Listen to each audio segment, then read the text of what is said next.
Hey guys, Mitch from I Move Physio Panania here, just doing a very quick live on Monday night to quickly talk to you about core strength and stability. So when we think core, a lot of people will think, oh, planks. Now, you're not wrong when thinking of a simple plank exercise, but there are a couple of variations of the plank that you can be doing to get a lot of bang for your buck. So I'm going to show you a couple of exercises that I usually will give someone if I think they need to improve their core strength or strength and stability. So I'm going to give you those at the end of this session. Hey Elise, how you going? Give you some quick exercises you can do. You can include into your program. It'll take a couple of minutes out of your day. But first we're going to talk, what is your core? Now, the way I understand the core is the main muscle groups which act directly on your spine. Now, your spine is in control of your torso and your torso position, and it's pretty much everything that you are. It's got all your organs, it's got your heart, your lungs, your stomach, your liver, and it's where your head sits. So it's very, very important. So there's a bit of a saying in physiotherapy that you need proximal stability if you want distal mobility. Now what that means is you need to have a really strong, sturdy base, so your core and everything that controls the movement of your torso and your hips and your pelvis. You need to have that really strong and stable and a really good foundation if you want to have really good mobility and really good range and really good strength in your shoulders. So if you're not doing some core work, no matter what exercise or sport or recreation you're doing, if you're not doing something to keep your spine and your torso nice and strong and healthy, you're missing out on a lot of value and a lot of injury prevention stuff. So definitely get on it, and it's really, really important.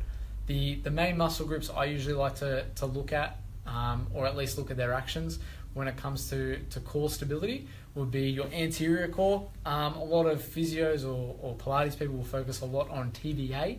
Now TBA is very, very important. It's a muscle that wraps around your stomach like a weightlifting belt and attaches to your spine. Really, really important. How good we are at assessing TBA activation is up for grabs. It's not that great, but usually what you want to try and do is strengthen anything in the anterior core. All right, so anything at the front that controls your flexion or resists extension.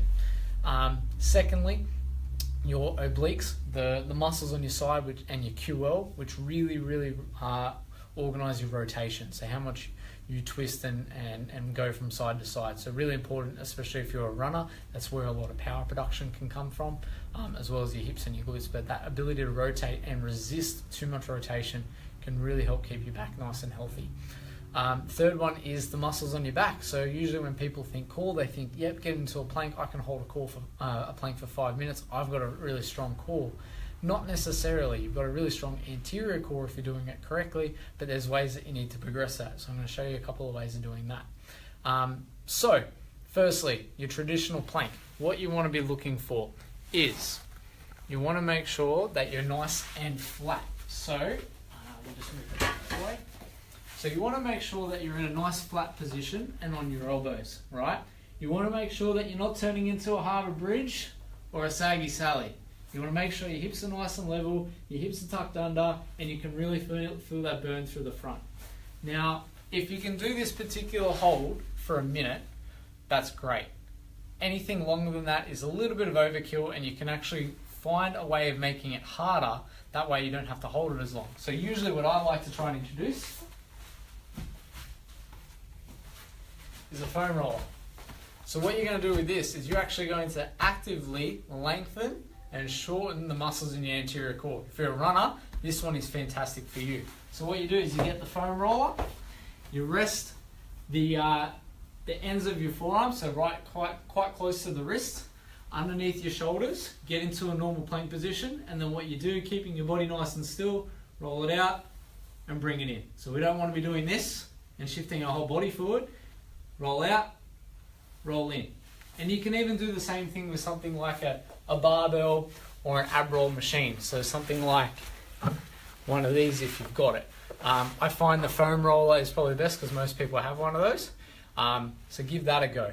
If you can do 10-15 reps of that, you're doing really, really well, and you can also make it harder again. Now, onto the second one, side plank.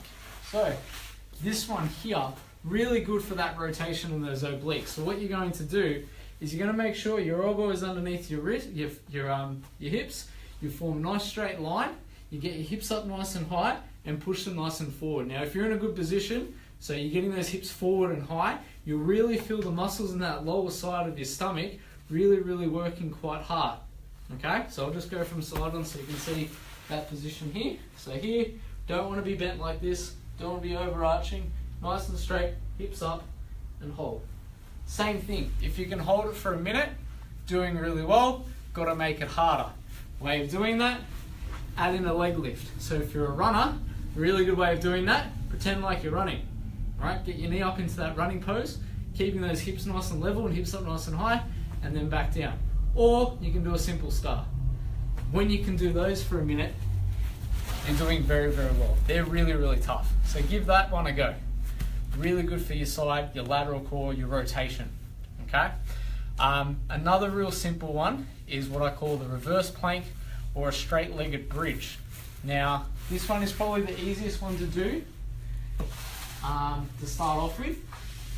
All you need is a bench, feet, right, laying on your back, arms across your shoulders, keeping your head on the floor, lifting your hips up nice and high. You don't want to be in this position because you're not really going to be doing too much. You want to get them up nice and high, and I can feel that through my lower back and a little bit through my glutes.